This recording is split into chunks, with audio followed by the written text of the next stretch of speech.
I want us to look at how do we, in all honesty, right? How do we respond to darkness? Um, Now, a lot of people on a spiritual path or on a journey of ascension, stuff like this, we experience darkness a lot. We see darkness a lot. And there are times when, because of programming and other kinds of things going on, shenanigans going on, we get really impacted by all the darkness and get lost in it, you know. And it's very easy to get lost in it because we're talking about deep, deep, deep woundings that we carry, but also the planet carries. So I want to encourage you guys to spend an equal amount of time resourcing yourself in your light, resourcing yourself, that you do spend equal amount of time resourcing yourself, reconnecting with who you are, reconnecting with that deeper sense of peace and compassion and contentment and stability. So as the dark things come forward, you are more poised to be able to hold a space for it. You are more poised to have compassion for it. Okay. And this is really, really important because there is no fixing it right now. Okay. 2023 is about it coming to the surface, coming to the surface, coming to the surface. And if our response to darkness is to fix it, then we're actually, we're actually cutting off the tip of the iceberg. The fullness of what we're being shown is not actually in our awareness, and it starts working against us when we're trying to fix everything, fix the dark, fix this, fix that, when really what we need to do, especially this coming year, is to let ourselves feel it, have the feelings that come up when we witness these pieces. It could be beloveds making terrible decisions for their well-being. It could be people really driving strong polarity narratives and making enemies out of certain groups of people. It could be the threat of total annihilation because of war. I mean, there's a whole huge spectrum here.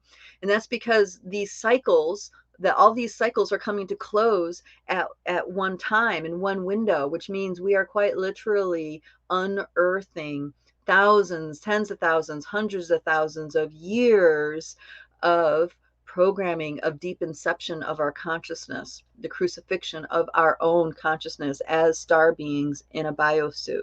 Okay. So this is a blessing in the sense that we can unravel so much in this window of time, but it's also intense, over the top intense, because there's so much of it. Okay. And this is partially another reason why I'm saying not to try to fix it. Instead, hold space for it, because if we can hold space for it, all that inner resourcing that we've done, it gives us the personal inner strength to hold the space. And if there's anybody in our beloved community or anybody around us that has a yes for breaking out of these dark ensnarements, we are in a compassionate space to be able to offer true help. We can actually offer assistance that is welcomed, that is receivable, and our spirit is stepping right in the perfect time, perfect moment, and we are unhindered in how we share or how we assist. Because I can cry when I say this. Humanity needs us, needs you, needs me, needs all of us who are awake, to these levels. They need us. The Pachamama needs us. And we said yes before we came here. Okay, we said yes to helping. We said yes to the Great Mother for being here during these times. Some of us said yes because it's a time to unravel all those things that we ourselves anchored in past life experiences, either as just past life streams in different cultures, or maybe some parts of the big detrimental stuff like the narrative of the fall of Atlantis, or the massacre of Mu, or even go back even further to the Orion Wars. Okay, so some of us are here to unravel all that old stuff, and we are so grateful to have the opportunity to be able to do that. Some of us are here because we have a profound depth of compassion available to us, in which we can hold those levels, those templates of consciousness within our being and help reinform the collective field around us by holding that awareness. And there's many other ways in which we can serve too. I'm just putting my finger on a couple different reasons why we would say yes to coming here during such a chaotic, interesting, transformative time on this planet. Okay. So you need friends that know you and who you can truly see.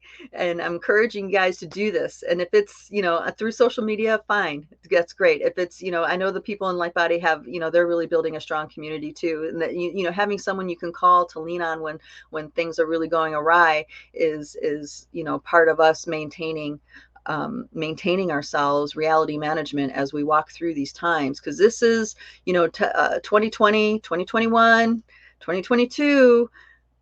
It's going to be interesting. It's interesting I'm saying it this way, but those were kind of like foreshadowings of the big stuff to come through this year. It's going to come into our awareness, right?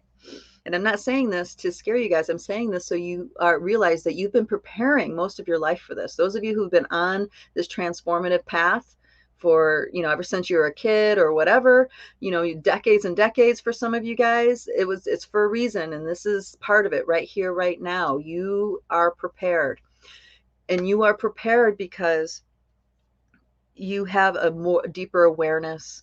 You have capacities, you have the tools, you have the teachings. There's so many things that you have in place so you can exist in a different frequency than the chaotic world that is having its reckoning. Okay. And I'm talking about the war reckoning. I'm talking about the what's, the the jibbity jab reckonings. All this stuff is coming to surface.